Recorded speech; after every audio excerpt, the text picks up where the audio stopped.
The M2-Bradlye is an infantry fighting vehicle developed in the United States in the late 1970s to replace the already outdated M113 armored personnel carrier at that time.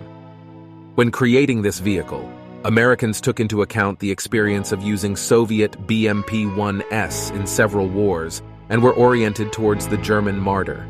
Previously, the United States did not have its own BMPs, only armored personnel carriers. And to this day, the Bradley remains essentially the only full-fledged BMP in service with the U.S. Army. The BMP Bradley was adopted by the U.S. Army in 1981. From 1980 to 1989, the American industry produced about 9,800 vehicles, which subsequently went through several modernization stages. The Americans actively used these BMPs during 2 campaigns in Iraq and in Afghanistan. The American Bradley has a classic BMP layout scheme. The engine and transmission are located at the front, and the troop compartment is at the rear. The crew consists of 3 people. Most versions of this vehicle can accommodate up to 6 infantry soldiers in the troop compartment, but the M2-A3 version is designed for 7 troops. The body of the Bradley BMP is welded and made of aluminum armor plates. Some modifications have combined armor of the front and sides, an external steel screen, an aluminum armor body, and polyurethane foam between them. The bottom is reinforced with additional steel plates to protect against mines. The nominal thickness of the armor is 25 mm in the frontal projection and 14 mm in the sides.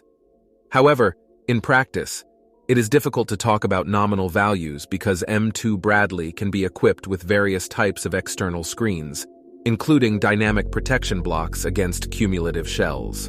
The M2-Bradlye infantry fighting vehicle is equipped with a 25mm Bushmaster cannon, a 7.62 mm machine gun, a tow missile launcher, and 6 stationary 5.56 mm rifles and firing ports for the dismount crew.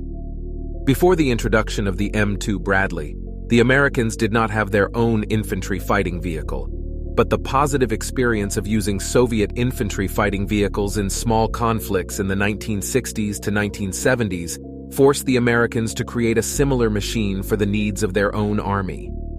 Since the Bradley appeared relatively late, it already took into account all the advantages and disadvantages of the Soviet BMP-1. The Americans ended up with not just their own analog, but a machine of the next technological generation, superior not only to the Kopek, but also to its contemporary, the BMP-2. Even Russian experts admit that Soviet vehicles are significantly inferior to the Bradley in combat effectiveness, as the American was originally designed to destroy Soviet armored vehicles.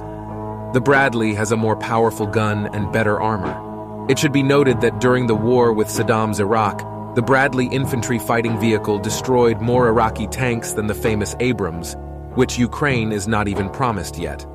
However, it should be remembered that the Bradley is a machine created in the 70s, and it began to become obsolete morally 20 years ago. There are opinions that the American machine can hardly compete in a direct duel against the Russian BMP-3, especially in its most lethal modifications. However, there are very few such machines in Russia. In recent years, there has been a lot of talk in America about the need to switch the Army to a new generation of BMPs, and U.S. military corporations are trying to develop their own concepts to offer to the Pentagon. Interestingly, with the start of the full-scale Russian invasion of Ukraine, American weapons manufacturers hurried to make adjustments to their new BMP projects, based on the experience of the ongoing war.